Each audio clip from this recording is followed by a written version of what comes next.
The crunch of gravel under expensive tires was the first warning. I was on the porch of my newly finished house, my small, rustic, hand-built wooden house, wiping sawdust from a window pane, the crisp autumn air carrying the scent of pine and damp earth. I'd just put the finishing touches on the tiny guest room. A wave of quiet, weary pride washing over me. 7 years. 7 long years of scrimping, saving, and sweating for this moment. A gleaming, obscenely large black SUV, the kind that screams new money, pulled up the driveway I'd laid myself, stone by painstaking stone. Out stepped my parents, David and Susan Miller, followed by my younger sister, Emily, and her perpetually smug husband, Mark, the golden son-in-law, the apple of my parents' eye. This was their first official visit to my house. A visit I'd anticipated with a churning mixture of nervous pride and a familiar, preemptive trepidation as they emerged from the climate-controlled cocoon of their vehicle. My mother, Susan, was already gushing to Emily, her voice carrying clearly across the yard, deliberately pitched for my benefit. I was sure. "Oh, Emily, darling, that new gold tennis bracelet Mark bought you with the bonus from your father's incredibly astute investment looks simply divine. He's such a wonderful provider, isn't he?" So ambitious. Mark, beside her, preened, puffing out his chest slightly. My father, David, beamed at Mark with an almost paternal adoration that always made my stomach clench. I stood on my simple, unadorned wooden porch, clad in my usual practical jeans and a worn flannel shirt, a smear of wood stain on my cheek, an immediate, familiar pang, sharp and unwelcome, resonated deep in my chest. My parents, I knew, had recently invested a significant sum, rumor had it from a gossipy aunt, that it was upwards of $100,000, a loan that was clearly a gift in disguise, into Mark's latest struggling tech startup. It was, by all accounts, a desperate attempt to bail him out of yet another impending financial disaster.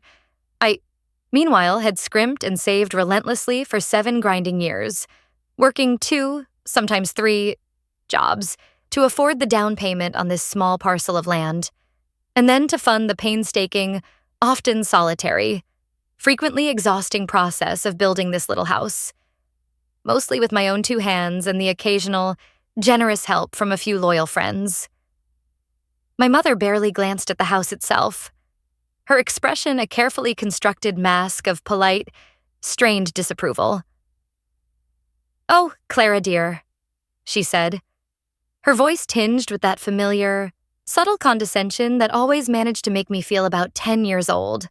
It's very rustic, isn't it? Quite a change from the city. Are you quite sure you have enough amenities out here in the wilderness?" The unspoken judgment, the implicit criticism of my life choices, hung heavy and suffocating in the crisp autumn air. This was not going to be a pleasant visit. Mark, Emily's husband, had always been the favored one, the golden boy. He was superficially charming, undeniably handsome, and possessed an unearned air of ambition that my parents, for some unfathomable reason, found irresistible. His actual track record, however, was a litany of failed business ventures, ill-conceived startups, and questionable investments. Each one propped up, bailed out, or quietly absorbed by my parents' increasingly depleted savings. He was going places. They always insisted, their voices firm with a conviction that defied all available evidence to the contrary. He was a born entrepreneur, a visionary. Clara, the older, more practical, less glamorous daughter, had chosen a different, far less exciting path. I was a carpenter, a custom furniture maker. It was honest, skilled work that I loved. Work that allowed me to create tangible, beautiful things with my own hands. But it didn't carry the perceived prestige, the potential for flashy wealth that my parents so clearly craved for their children, or at least, for their children's spouses. I had lived frugally, almost monastically, for years, pouring every spare cent, every ounce of energy, into my house fund, a battered coffee can that sat on my cluttered workshop bench, a tangible symbol of my quiet, determined dream. The financial disparity in how my parents treated us, their 2 daughters, was a chasm that had widened with each passing year. Over the decades, I had witnessed them lavish gifts, loans that were never intended to be repaid, and lucrative investment opportunities, which invariably turned out to be anything but, on Emily and Mark. My own rare, modest requests for even a small measure of assistance, like a small, short-term loan to upgrade my aging workshop tools. An investment that would have directly benefited my actual, profitable business, were invariably met with stern lectures about fiscal responsibility, the importance of self-reliance, and learning to stand on your own 2 feet, Clara, like a grown woman. The more than $100,000 investment in Mark's failing startup just 6 months prior had been the most blatant, most galling example of their blatant favoritism. It was, I knew, essentially a gift, a desperate measure to save him from impending bankruptcy. To protect Emily from the fallout of his latest financial catastrophe, it was money I knew, with a sickening certainty, that my parents had diverted from their already strained retirement savings. I'd accidentally overheard my mother on the phone with Emily a few weeks after the investment, her voice tight with a forced optimism. "We simply have to support Mark, dear," she'd said. "He's family, after all. And this new venture, this AI thing he's doing, it's an absolute sure thing. He's going to make us all rich." My 7 years of sacrifice had been a grueling, solitary marathon. I detailed them in my mind now, a familiar litany of exhaustion and deferred dreams. My carpentry business by day, a constant hustle of commissions, deadlines, and demanding clients, waitressing at a greasy diner, or bartending at a noisy downtown bar by night. The ache in my feet a constant companion, the smell of stale beer and fried food clinging to my clothes, the missed holidays, the declined social invitations, the gnawing, bone-deep exhaustion that became my default state. All for this singular, consuming dream. A small, self-sufficient life. A quiet haven. A home I could truly call my own. Built not with borrowed money or parental handouts, but with the sweat of my brow and the skill of my own 2 hands. The emotional cost had been equally significant. The pervasive loneliness, the feeling of being perpetually on the outside looking in, especially when it came to my own family's affections. The quiet, simmering resentment that I had learned to bury deep beneath a stoic, uncomplaining exterior. I rarely voiced my frustrations, my hurts, knowing from past experience that they would either fall on deaf, uncomprehending ears, or be met with well-meaning but ultimately empty platitudes about being strong and counting my blessings. Throughout my long, arduous journey of saving, planning, and building, my parents had shown a profound, almost deliberate disinterest. They offered no encouragement, no practical help, no financial assistance, not even a token gesture of support. Their calls were infrequent, usually brief and perfunctory, always, inevitably, focused on Emily and Mark's latest adventures, their newest acquisitions, their usually disastrous, though always spun as exciting exploits. My small triumphs, my hard-won milestones in the slow, painstaking construction of my home, were met with polite, vacant nods or a quick, dismissive change of subject. And now, here they were, finally gracing my doorstep, ready for the grand tour. I led them, with a carefully constructed neutrality I didn't feel, through my small, meticulously crafted house. Every detail, the hand-planed wooden countertops in the tiny kitchen, warm and smooth beneath my fingertips, the custom-built, floor-to-ceiling bookshelves lining one wall of the living room, already overflowing with my treasured collection of books. The carefully chosen, lovingly restored antique wood-burning stove that was the heart of my home was a testament to my skill, my dedication, my unwavering vision. Susan, my mother, trailed behind. Her comments a masterclass in backhanded compliments and thinly veiled criticisms. "Oh, the wood is, well, it's very natural, isn't it, dear?" she'd said, running a disdainful finger over a gleaming maple surface. "And it must be so remarkably quiet out here, all by yourself. Don't you miss the intellectual stimulation of the city?" This, knowing full well that I had actively, joyfully chosen to leave the noise and chaos of city life behind. Emily, my sister, either oblivious to the underlying tension or, more likely, deliberately cruel in her own vapid way, chimed in with a bright, brittle enthusiasm. "Oh, Clara, it's just adorable," she gushed, her gaze sweeping dismissively over my carefully curated space. So tiny. Mark and I are actually looking at a fabulous new place in the city. You know, a gorgeous loft conversion. 5 bedrooms, a state-of-the-art gourmet kitchen. Dad's helping us with the down payment, aren't you? Daddy? My father beamed, his chest puffing out with pride. "Anything for my little girl," he declared, "and for my incredibly enterprising, visionary son-in-law." Mark, never one to be outdone in the subtle art of condescension, made a great show of examining a piece of my intricate joinery on a handcrafted cabinet. "Nice work. Clara?" he pronounced, his tone patronizing. "Very quaint, very rustic chic. My new office downtown, you simply must come see it, has these absolutely amazing imported Italian marble floors. Cost an absolute fortune, of course, but worth every single penny for the kind of impression it makes on potential investors and high-net-worth clients." He winked, as if sharing some profound business secret. I gritted my teeth and forced a smile, leading them to the small, round oak table in my dining nook. A table I had, of course, built myself. I served a simple, hearty meal, a rich venison stew made with vegetables from my own small garden, crusty sourdough bread from the local bakery, a crisp apple cider.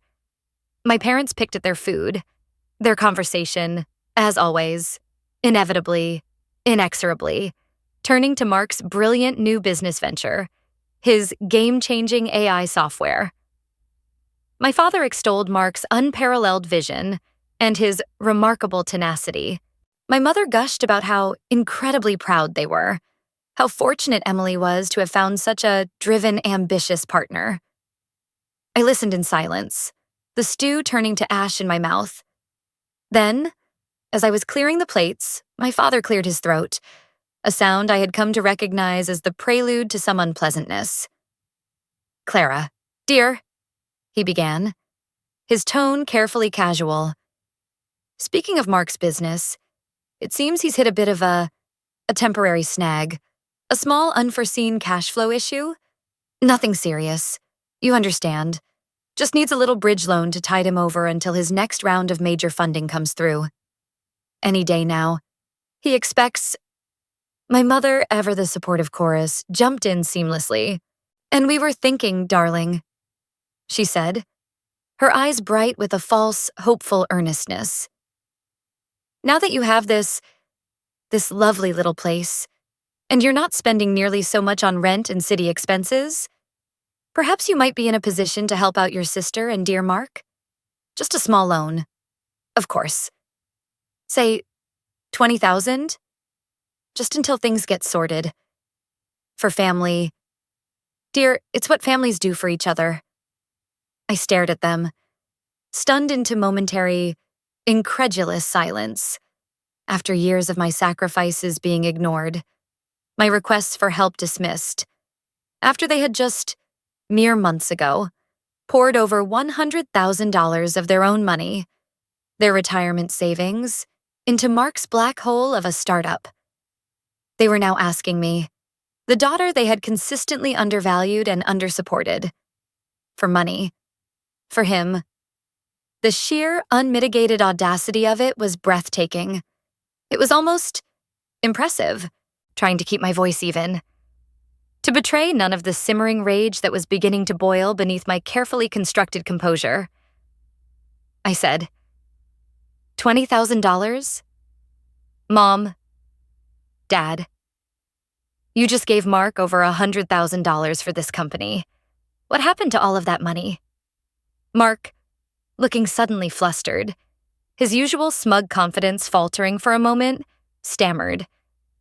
Well, that was an investment. Clara, Essential Seed Capital.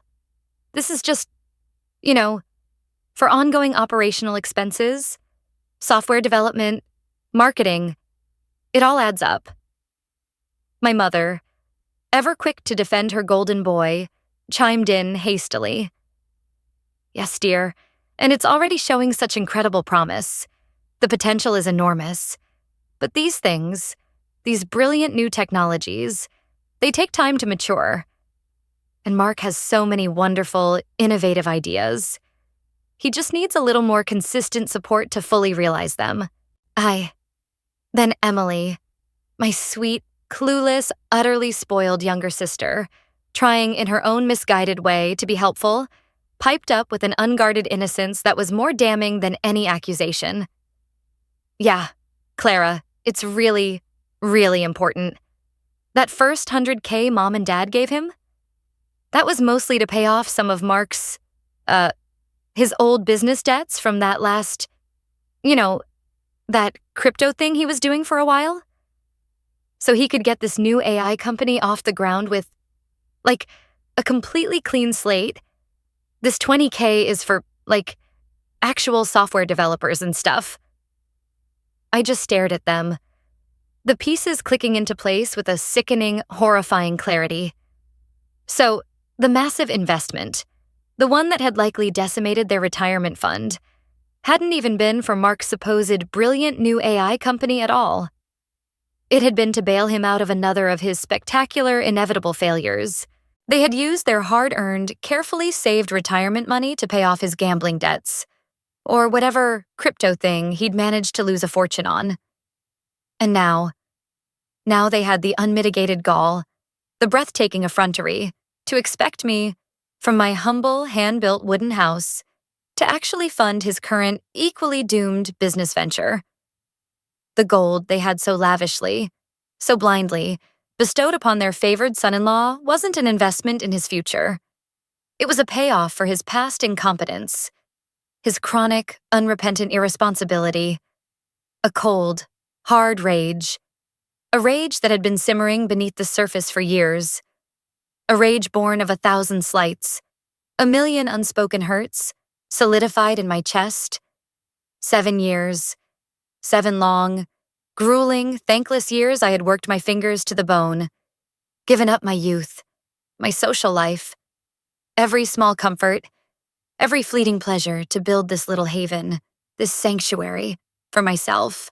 And they, my own parents, had barely acknowledged its existence, except to subtly, consistently denigrate it, to imply that my choices, my life, were somehow less than. Yet, for Mark, their golden boy, their perpetual screw-up, their charming, feckless leech, they would willingly, eagerly liquidate their own future, pay off his ever-mounting failures, and then, with a straight face, with an air of utter entitlement, ask me, the responsible one, the self-sufficient one, the one they had never, ever truly supported, to bail him out again. This wasn't about family. This was about a deeply ingrained, profoundly toxic pattern of entitlement. Theirs and Mark's. They saw me not as a daughter, not as an individual with her own life, her own dreams, her own hard-won achievements. They saw me as a resource, an untapped asset, a backup plan to be tapped, to be exploited whenever their favored, coddled child inevitably stumbled and needed propping up yet again. My house, my little wooden house, wasn't a home in their eyes. A symbol of my independence and resilience. It was an untapped reserve, a symbol of my supposed surplus. Simply because I had chosen a life of careful, deliberate planning over their preferred path of reckless, irresponsible spending and perpetual crisis management. The years of accumulated resentment, of quiet, swallowed hurt, of forced smiles and bitten-back retorts, coalesced in that moment into a steely, unshakable resolve. I had had enough, more than enough. This insidious, destructive cycle of favoritism, exploitation, and emotional blackmail ended here. Tonight. I took a deep, steadying breath. "No," I said, my voice quiet but firm, cutting through their expectant, self-assured silence like a shard of glass. My mother sputtered, her face flushing with a mixture of disbelief and indignation. "No? Clara, what on earth do you mean? No? This is for your sister. This is for family. How can you be so selfish?" My father frowned, his brow furrowing in disapproval. "Clara, now, don't be difficult. It's just a small loan. A temporary measure. Mark will pay you back, with interest. Won't you? Son?" Mark, looking distinctly uncomfortable under my steady, unwavering gaze, nodded vaguely, avoiding eye contact. "No, he won't," I stated, my voice flat, devoid of emotion. Just like he never paid back any of the other countless loans you've given him over the years. And no, I will not be giving him $20,000. Or any other amount. Not now. Not ever. I stood up then, my hands gripping the back of my simple, handcrafted wooden chair, the smooth, familiar wood a comforting anchor in the sudden, swirling storm of their outrage. "For 7 years," I began, my voice gaining strength, gaining resonance, with each carefully chosen word. "I worked 2, sometimes 3 jobs. I saved every single penny I earned. I learned carpentry. I learned plumbing. I learned basic electrical work. I poured my sweat, my tears, my blood, and every last cent I had in this world into building this house. This life, for myself. Did either of you?" I looked directly at my parents then, my gaze unflinching. "Ever once ask if I needed help? Did you ever offer a single word of genuine encouragement? Did you ever contribute a single dollar to my house fund?" Silence. A heavy, suffocating silence. My parents looked down at their plates, a guilty flush creeping up my father's neck. My mother's lips pursed in a tight, disapproving line. "No," I continued, my voice steady, relentless. "You didn't. Instead, you poured your savings, your hard-earned retirement money, into Mark's latest sure thing. His newest pie-in-the-sky scheme, and Emily, in her charming innocence, just revealed to all of us that over $100,000 of that supposed investment in his new AI company wasn't an investment at all, was it? It was to pay off his massive debts from his last failed crypto scam, wasn't it? So, you essentially gifted him gold. Your gold, to cover his reckless losses, his spectacular failures. And now, you have the audacity to expect me from my humble wooden house. A house built with calluses and sacrifice and years of deferred dreams, to fund his actual current business venture? Mark, his face now a mask of indignant fury, jumped to his feet. "Now, see here, Clara, that's not fair. That's a complete misrepresentation. It was a legitimate business setback. These things happen in the tech world." I cut him off with a look that conveyed years of accumulated contempt. Was it, Mark? Was it really? Or was it just another reckless gamble that didn't pay off? How many of those have there been over the years? Dozens? And how many times have Mom and Dad, my parents, bailed you out? No questions asked, no accountability demanded, while I, their own daughter, was repeatedly told to be fiscally responsible and self-reliant when I dared to ask for a small, sensible loan for new tools for my actual, profitable, self-sustaining business? Then, the final, devastating blow.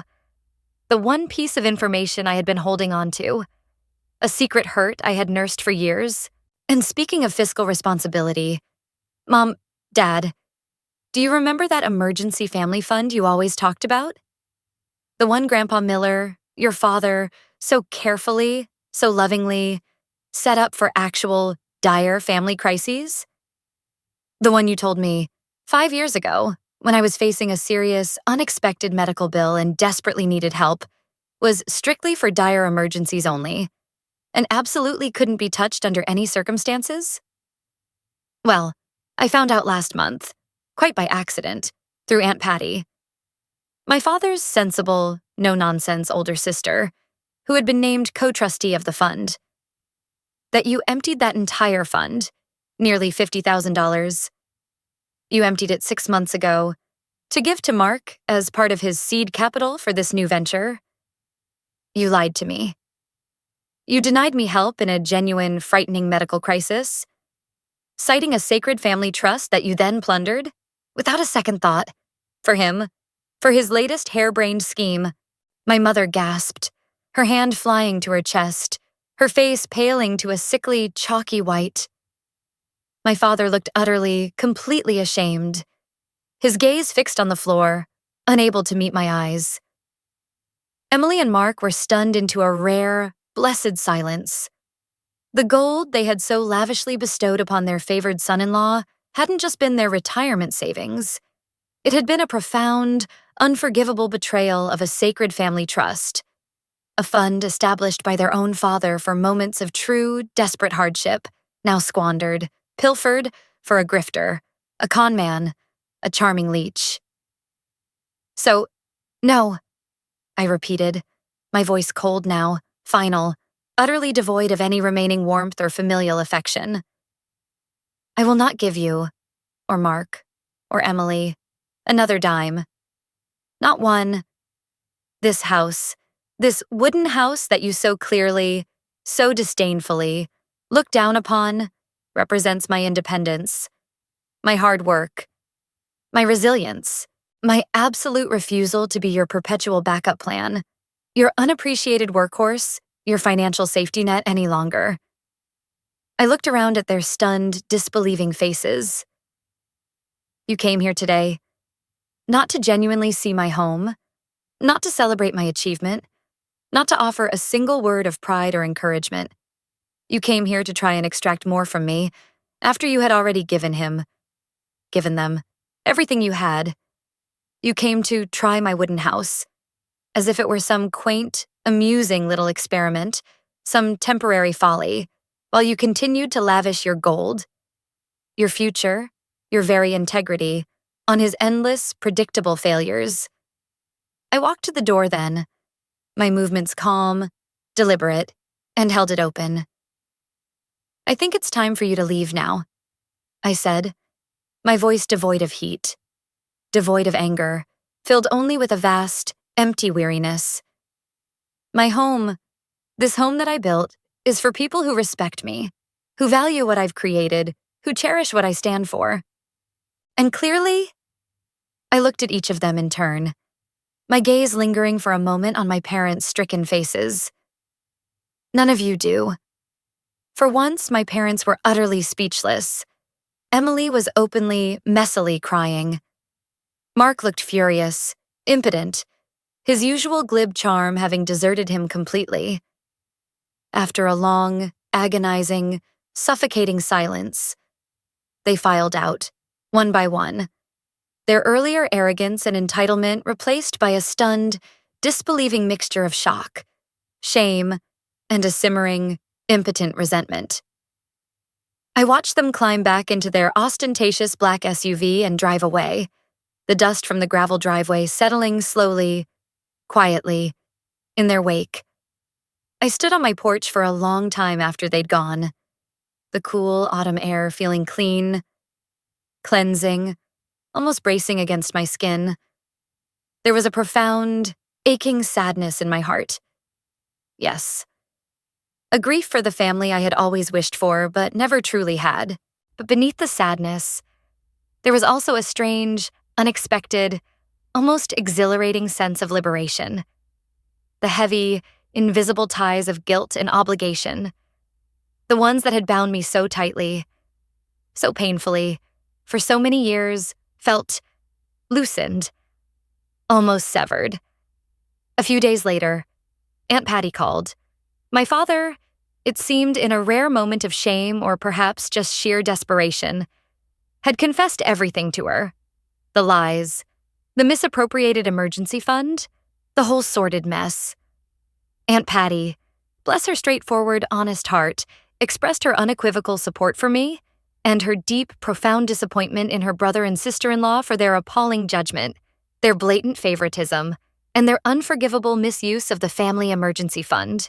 She even, to my astonishment and immense gratitude, offered me a small, symbolic sum from her own modest savings.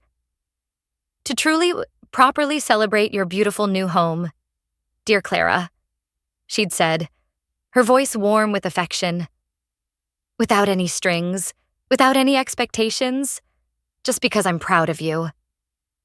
I was deeply, incredibly touched by her kindness, her validation. I didn't hear from my parents, or from Emily, for many weeks. When my mother finally did call, her tone was still aggrieved, defensive, blaming me for embarrassing them in front of Mark, for not understanding the true meaning of family loyalty.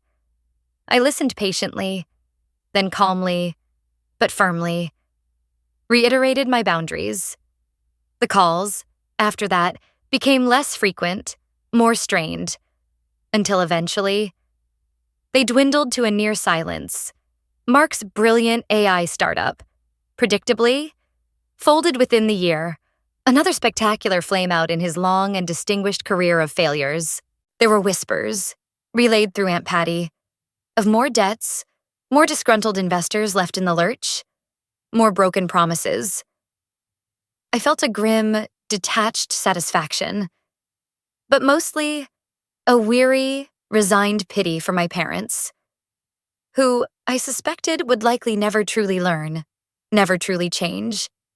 I, on the other hand, thrived in my little wooden house. My carpentry business flourished, my reputation for quality craftsmanship and honest dealing growing steadily.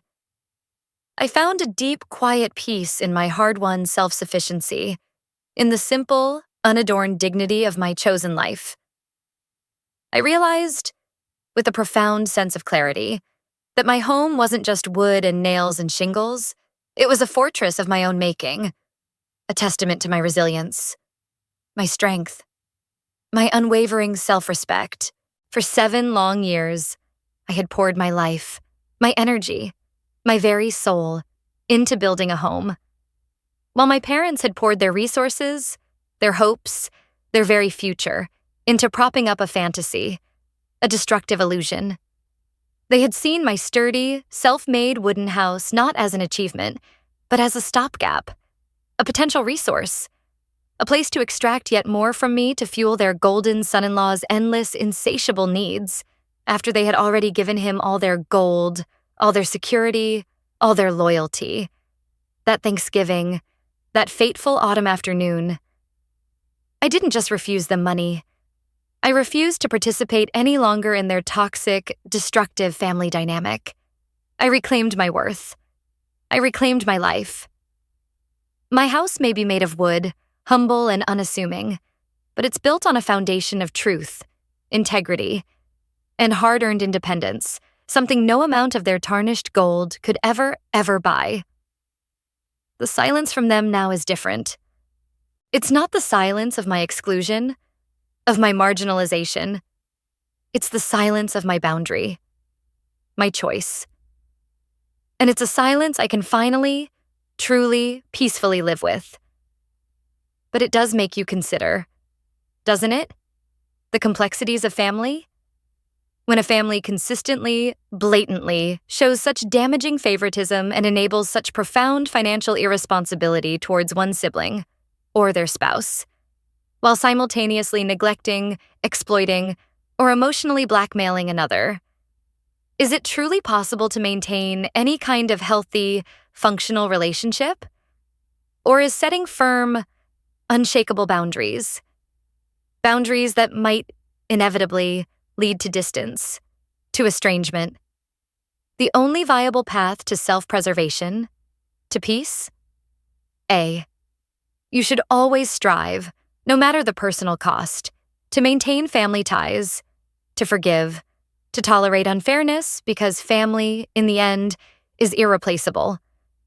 And blood is thicker than water. B. Protecting your own financial security, your emotional well-being, and your fundamental self-respect by setting firm, non-negotiable boundaries. Even if it results in significant distance or even complete estrangement from toxic family members, is sometimes not only necessary but profoundly justified and ultimately healthier. What do you believe? Please share your opinion in the comments section below.